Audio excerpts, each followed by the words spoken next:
So that's one thing that you can listen for when listening to this video, listening to the audio, is what rhythm are they doing? How does the rhythm sound? And have him go Colorado Rockies, Colorado Rockies, and then tap the sticks or whatever you have around the house. You can get like a Tupperware thing, and you guys can go to town hitting that. So that could work too. All right, let's continue on.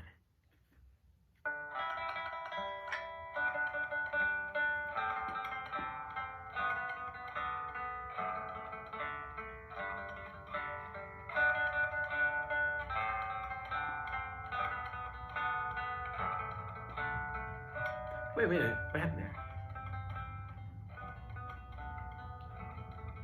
That's something else that you guys can work on listening for when things change. When I was listening right there, what I heard was all of a sudden, it got really quiet. So one thing you can listen for is what's called 4/8 piano. We'll talk about those words next time. Is that when he hears them, so maybe you guys are listening, and when Hasiel hears the music get quiet, you can have him like raise his hand. Go, oh, I hear he got quiet, or have him raise his hand again when it gets louder again. Sometimes I like to do, like with my son, what I do is like when it gets loud, we stand up, and when it gets quiet, we kind of hunker down, and when it gets loud again, we can stand back up again, make it a game out of that.